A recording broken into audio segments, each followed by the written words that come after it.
बरसात होगी या गर्मियों के अंदर आप देखेंगे क्या होगा कि आपका गुलाब में डाईबैक प्रॉब्लम आएगी। दोस्तों डाईबैक प्रॉब्लम उसको कहते हैं जहां दोस्तों जो चीजें मैं आपको आज बताने जा रहा हूं उनमें से कोई भी एक चीज आप कर सकते हैं जो भी आपको अवेलेबल है। संडे अपडेट्स हमारा आता है जिससे हम आपको अपडेट करते रहते हैं कि अब आपको ये करना है वो करना है दोस्तों, क्योंकि ये बहुत इंपॉर्टेंट होता है। सही समय पर सही हिसाब से अगर हम चीजों को नहीं करेंगे तो हमें अच्छा रिजल्ट नहीं मिलेगा। जो 2 महीने होते हैं हमारे गुलाब के लिए बहुत टफ होते हैं। तो चलिए आगे बढ़ते हैं और बताते हैं आपको कि आप क्या क्या कर सकते हैं। मार्केट के अंदर 70 से 80% वाला ग्रीन नेट आता है। अब हम दूसरा आते हैं दोस्तों, जो सबसे आसान विधि है। दोस्तों मैं हरीश जोशी आपका स्वागत करता हूं अपने रूफटॉप ऑर्गेनिक गार्डन में। आज हम बात करने जा रहे हैं, जी हाँ आप सही पहचान रहे हैं, जो आप मेरे सामने देख रहे हैं, गुलाब की। दोस्तों गर्मियों में गुलाब हमारा थोड़ा डाउन हो जाता है, हल्की सी डोरमेंसी पीरियड के अंदर चले जाता है। इसके पत्ते हमारे जलने लग जाते हैं, टहनियाँ हमारी सूखने लग जाती हैं, फ्लावर्स का साइज बहुत छोटा हो जाता है। फ्लावर्स तो आते हैं लेकिन वो साइज नहीं मिलता जो हमें विंटर के अंदर मिलता है।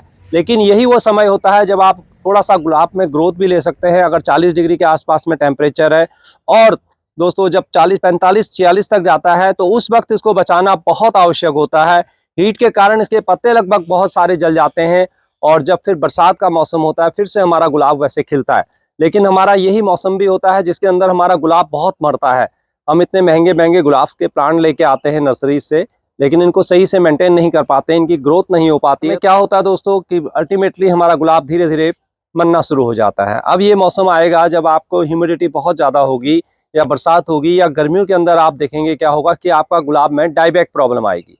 दोस्तों डाईबैक प्रॉब्लम उसको कहते हैं जहां हमारा गुलाब ऊपर से यहाँ से सूखना स्टार्ट होता है और धीरे धीरे नीचे की ओर आते हुए स्टार्ट हो जाता है। जब एक बार आपके गुलाब में डाईबैक प्रॉब्लम हो जाती है दोस्तों, बहुत मुश्किल होता है उसको बचा पाना, बहुत ही मुश्किल होता है। चाहे आप एंटी फंगस पाउडर लगाएं, उसको कटिंग करें, कुछ भी करें, लेकिन वो फिर आपका गुलाब आपका बचता नहीं है।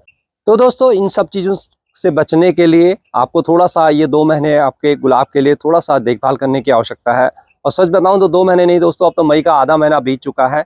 मई और जून और मानसून के अंदर बहुत अच्छी जब बारिश होगी आप देखेंगे कि गुलाब की नई नई फिर आपकी सूट्स आएंगी और फिर आपका गुलाब वहाँ पर अच्छी ग्रोथ करता है। मानसून के दौरान भी इसमें थोड़ा सा हमें ध्यान रखना होता है, लेकिन अभी हमें गुलाब में ग्रोथ से ज़्यादा इम्पॉर्टेंट है कि हम इसको किस प्रकार से बचा के रखें और थोड़ा थोड़ा गुलाब हमारा ग्रोथ भी लेते रहे तो बहुत अच्छा है।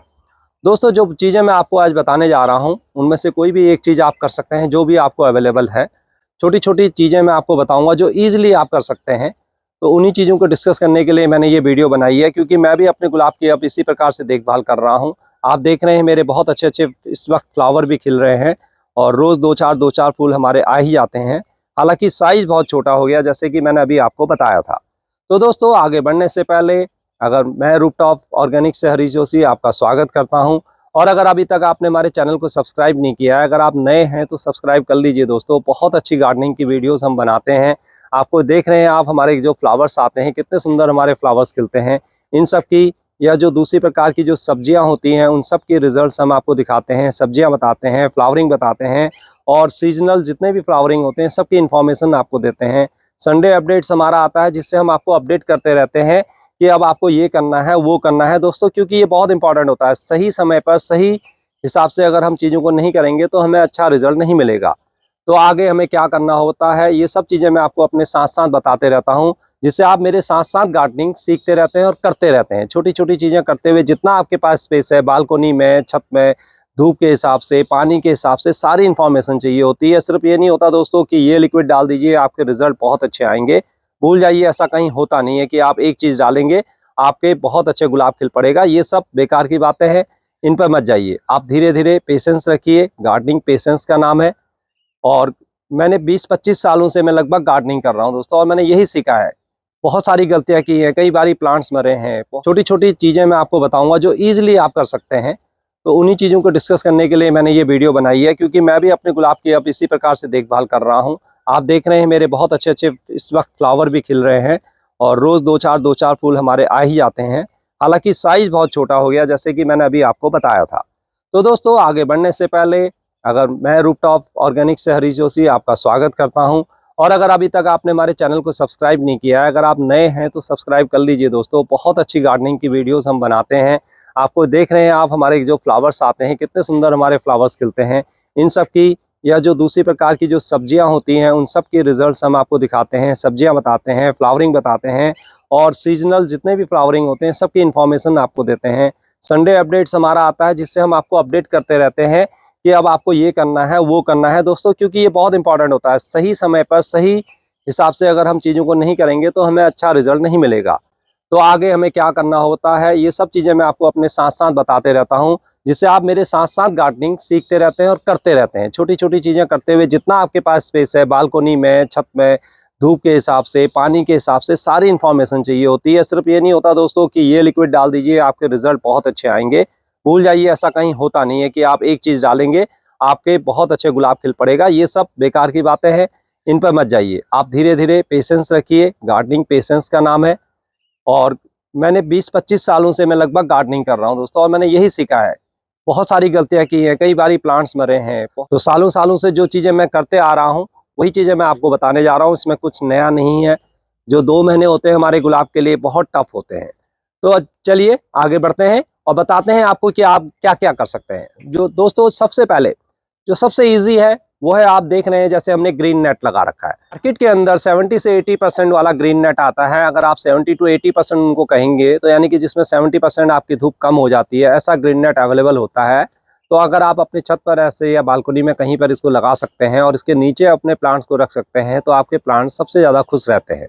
आप देख रहे हैं अभी मैं इनके गुलाब के भी कुछ प्लांट्स वहाँ रखूंगा, दूसरे प्लांट भी मैं अभी वहाँ रखूंगा। और दोस्तों ग्रीन नेट का एक फ़ायदा ये भी होता है कि यहाँ पर हमें एक नियमित रूप से टेम्परेचर की हल्की हल्की धूप उसमें आती रहती है। तो आपके प्लांट्स को जो हल्की सी धूप चाहिए होती है वहाँ पर वो भी चाहिए होती है। इवन आप ग्रीन नेट्स के अंदर अपनी एडेनियम को भी रख सकते हैं।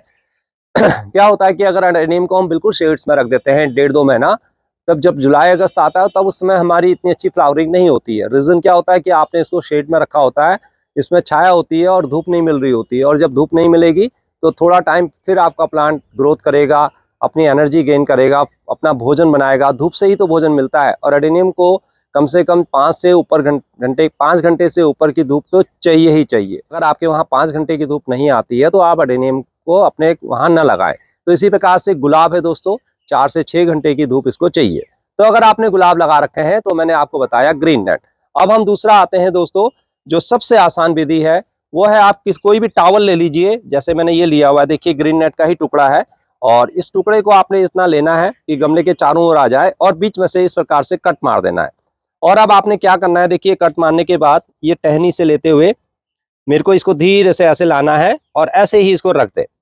आप चाहे तो इसके ऊपर 2-4 कुछ टुकड़े रख सकते हैं या कुछ भी पॉट वॉट आपके पास हैं तो इस प्रकार से रख सकते हैं। देखिए मैंने ये रख दिया इसके साथ, या कुछ दिए वगैरह अगर आप रखना चाहें तो ये भी इसके साथ ऐसे रख सकते हैं।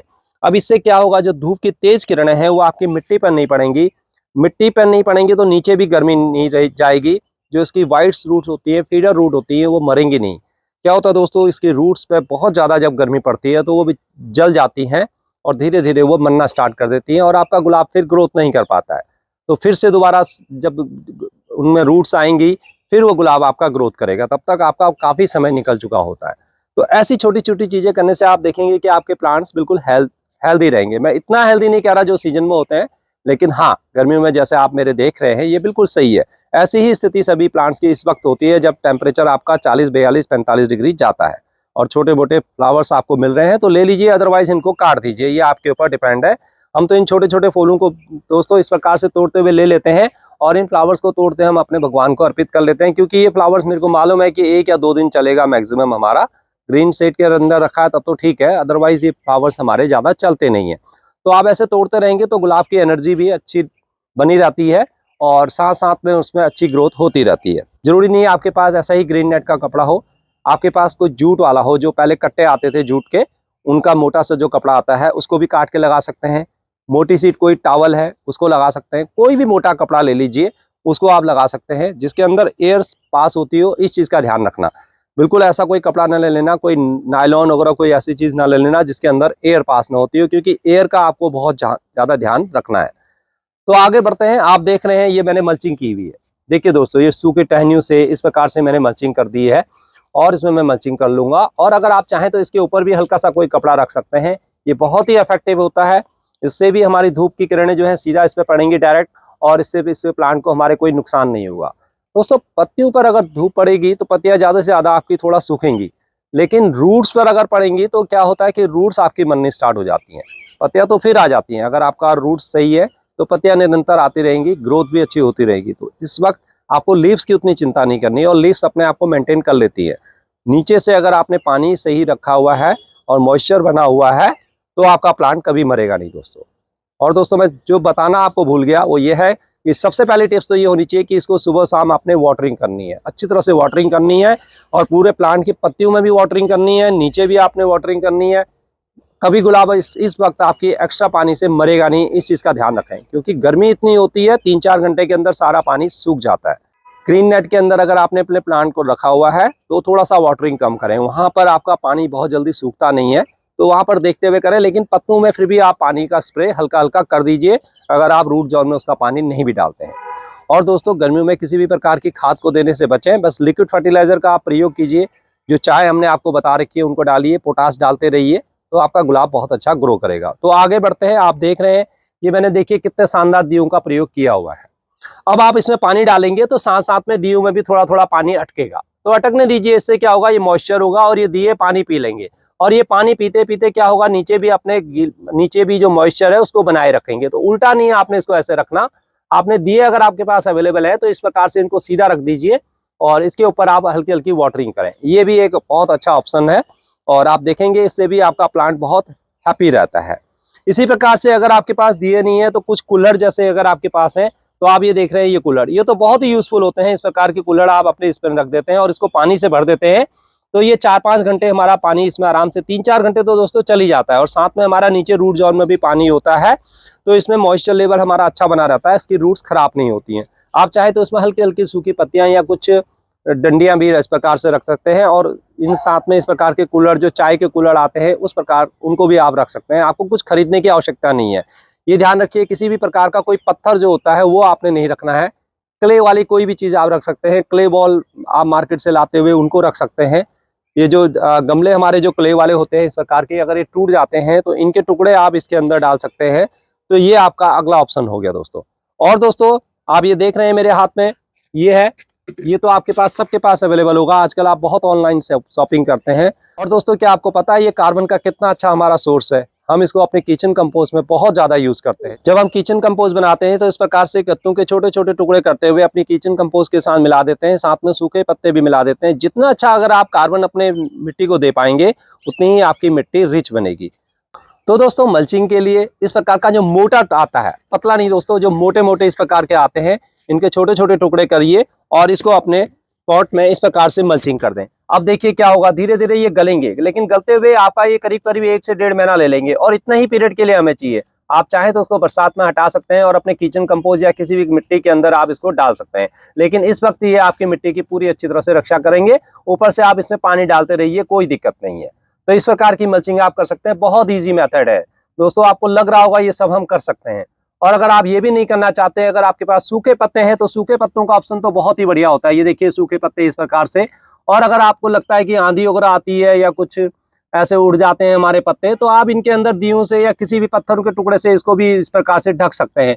आराम से छोटे छोटे टुकड़े कुछ पत्थरों के रख दीजिए इसमें, जिससे कि यार लकड़ी के टुकड़े आप रख सकते हैं, छोटे छोटे लकड़ी के टुकड़े होते हैं, या इसी प्रकार से जो मैंने ये मल्चिंग आपको बताई है इससे भी इसको ढक सकते हैं। तो ये दुगना जब आप एफर्ट्स कर लेंगे तो ये और भी बहुत अच्छा काम करेगा दोस्तों। ये छोटी छोटी बातें अगर हम करते हैं ना तो देखिए हमारे प्लांट्स बहुत हैप्पी रहते हैं। तो सूखे पत्ते का भी आप ऑप्शन एक ही रहता है। तो ये सब चीजें आपको घर पर इजीली अवेलेबल है, इन सब चीजों का प्रयोग आप करें। और अब दोस्तों आपने देखा है मैंने हर गमले को देखिए, हर गमले के साथ एक गमला रखा हुआ है। ये मेरे इतने गमले इसलिए खाली हो गए क्योंकि मैं विंटर में ज्यादा प्लांट लगाता हूँ, गर्मियों में थोड़ा कम कर देता हूँ। और गर्मियों में जो मेरे गमले होते हैं इनको कहाँ रखें करके हमें दिक्कत होती है। तो मैं इनका क्या करता हूँ, इसी प्रकार से देखिए ये गमला है, इसके नीचे मैंने इसको रख दिया है, इसमें नीचे मिट्टी और सूखे पत्ते डाल दिए।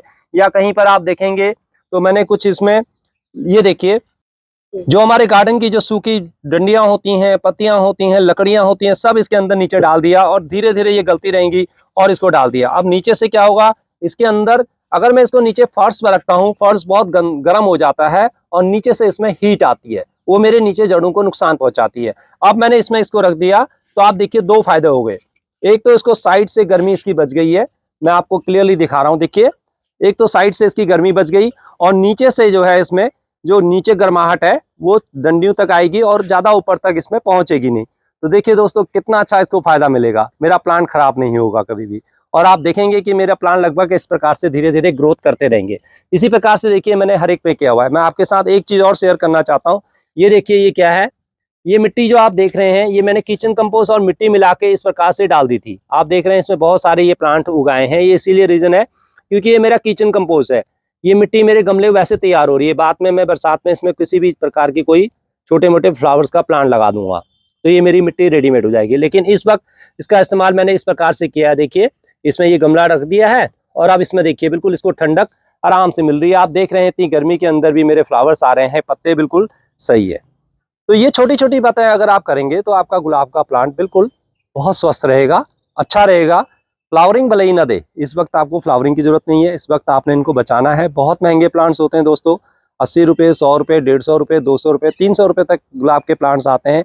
जो आप ये देख रहे हैं स्टैंडर्ड रोज कहलाता है। ये 300 रुपये का प्लांट है। आप नर्सरी पे जाएंगे, स्टैंडर्ड रोज आजकल बहुत मार्केट में है, बहुत अच्छी इसकी डिमांड भी है। ये थोड़ा हाइट लिए हुए होता है। तो इन प्लांट्स को अगर आप देखभाल नहीं करेंगे तो आप अपना पैसा फिर बेकार कर रहे हैं। तो छोटी छोटी चीज़ें करिए, बहुत ईजी है। जैसे मैंने बताया आपको, पानी का स्प्रे करिए और जो सब चीज़ें बताई हैं इनमें से जो भी चीज़ें आपके पास अवेलेबल है वो कर लीजिए। नहीं है तो कुछ सूखी डंडियाँ कहीं से ले आइए, आराम से बिछा दीजिए, या सूखे पत्ते ले आइए। ये ध्यान रखना कि इसमें आप किसी भी ग्रीन पत्तों की मल्चिंग नहीं करेंगे। बिल्कुल इस चीज़ का ध्यान रखें कि कोई भी ग्रीन इसमें चीज़ ना रखें। वो क्या होगा, वो बाद में उसका एकदम से फंगस आ जाएगा। अब दोस्तों बहुत बड़ा क्वेश्चन आता है, जो मैंने फंगस की बात की कि हम सूखे पत्ते डालेंगे, गत्ते डालेंगे, तो आपके मन में एक क्वेश्चन नेचुरली आएगा कि इससे इसका प्लांट में फंगस आ सकता है। और अगर इस पॉइंट को मैं नहीं उठाता, मेरे पास बहुत सारे क्वेश्चन आपके आ जाते हैं कि इस पे नीचे हमारे जड़ों में फंगस आ सकता है। देखिए दोस्तों, सूखे पत्तों से कभी भी वैसे तो फंगस आता नहीं, फिर भी अगर आपको लगता है कि फंगस आता है तो आप हम पहले ही एक ऐसा प्रिकॉशन ले लेते हैं जिससे कि कभी भी इसके अंदर हमें फंगस नहीं आता है। तो दोस्तों उसके लिए हम क्या करते हैं, हर 15 दिन के अंदर, यानी कि 2 महीने 1.5 महीने जो भी हमारा अभी ये समय बचा है, इसके अंदर हम इसमें 2 या 3 बार जो डालेंगे, पानी के साथ स्प्रे भी करेंगे और साथ में नीचे इसके रूट जोन में डाल देंगे ट्राइकोडर्मा। ट्राइकोडर्मा एक बहुत अच्छा गुड फंगस है। गुड फंगस का मतलब एक बहुत अच्छा फंगस, ऐसा फंगस जो हमारी मिट्टी को में से दूसरे फंगस को हटाता है। तो ट्राइकोडर्मा अगर आप डालेंगे तो इनके अंदर कहीं भी कोई फंगस नहीं बनेगा। तो वो जरूर ट्राई कीजिए। जैसे आज मैंने ये लगा दिए हैं, तो 10 दिन बाद मैं क्या करूंगा, इसमें एक बार ट्राइकोडर्मा का पानी बनाते हुए, घोल बनाते हुए इसमें डाल दूंगा और साथ में शाम के वक्त पत्तों में भी अच्छी तरह से स्प्रे कर दूंगा और टहनियों में भी स्प्रे कर दूंगा। तो मेरी डाईबैक की प्रॉब्लम भी नहीं होगी। ट्राइकोडर्मा सिर्फ लीजिए, या आप साफ लीजिए या आप रोको लीजिए, कोई भी लीजिए। ट्राइकोडर्मा इसलिए बोल रहा हूँ क्योंकि वो थोड़ा ऑर्गेनिक है। तो ये अच्छे वाले फंगस होते हैं, इनसे दूसरे फंगस नहीं आते हैं। साफ भी बहुत अच्छा है, साफ पत्तों वाला कॉन्टैक्ट और सिस्टमैटिक दोनों काम करता है, यानी कि नीचे भी और पत्तों में भी, तो दोनों में ही बहुत अच्छा ये काम करता है। ये चीज़ें मैंने बार बार आपके साथ डिस्कस करता रहता हूँ, तो बताते रहता हूँ आपको। और आपके पास थोड़ा कुछ ना कुछ जरूर होना चाहिए। अगर आप ऑर्गेनिक में कर रहे हैं तो ट्राइकोडर्मा बहुत बढ़िया है। और साफ भी अच्छा है, साफ थोड़ा सा ज़्यादा अच्छा इफेक्टिव होता है क्योंकि वो थोड़ा सा उसमें केमिकल होता है। तो दोस्तों इस प्रकार से अगर आप इन चीज़ों का इस्तेमाल करेंगे तो आपके बिल्कुल कहीं कोई फंगस नहीं होगा। जब पहली बारिश आएगी, मानसून की बारिश आएगी, आपको लगेगा कि अब थोड़ा सा ह्यूमिडिटी हो गई है। जून के 20-25 तारीख में, जो मैं एनसीआर की बात कर रहा हूँ, आपके वहाँ मानसून पहले भी आ सकता है। तब आपने इनको क्या करना है, इनको धीरे धीरे आपने हटा देना है। अब ये ध्यान रखना दोस्तों, अभी आपने वीडियो देखी और फिर इनको ऐसे ही उस टाइम पर छोड़ दिया तो गड़बड़ हो जाएगी। तब आपने मानसून के दौरान इन सबको, दियों को हटा लीजिए, इनको रख दीजिए, ये हटा दीजिए, कपड़ा हटा दीजिए, सूखे पत्ते हटा दीजिए, गत्ते हटा दीजिए और अपनी मिट्टी को एज इट इज़ रख दें। उससे क्या होगा, मानसून की बारिश इसमें पड़ेगी तब इतनी तेज़ धूप नहीं आती है कि आपकी मिट्टी जलेगी, तब वो जलने वाली गर्मी नहीं होती है। ये सिर्फ 47, 46, 48 डिग्री टेम्परेचर तक होती है। अगर आपके वहाँ का टेम्परेचर 40 डिग्री से नीचे है या 40-42 डिग्री पर है तो आपको ये सब कुछ करने की ज़रूरत नहीं है, बस सिर्फ वाटरिंग करिए, मस्त रहिए। लेकिन मैं ये जो बताया, ये 40 से 45, 46, 48 डिग्री जब टेम्परेचर जाता है, जब सारे प्लांट्स जलते हैं, उस वक्त हमारे प्लांट्स ख़राब होते हैं। तो उसके लिए हमने ये सब कर रहे हैं। अभी तक मैंने नहीं किया हुआ था, देखिए आज मैं कर रहा हूँ, मई आधा लगभग बीत चुका है। तो आप ज़रूर करिए। आई होप कि आपको वीडियो पसंद आई है। और भी कोई अल्टरनेटिव है तो आप कमेंट्स में मेरे को लिखिए। और दोस्तों वीडियो को लाइक ज़रूर कर लीजिए, बड़ी मेहनत से आपके लिए वीडियो बनाते हैं, तो वीडियो को लाइक ज़रूर करा करें। नए हैं तो ज़रूर सब्सक्राइब करके जाइए, बहुत अच्छी अच्छी वीडियोज़ आपको मिलती हैं। बने रहिए हमारे साथ।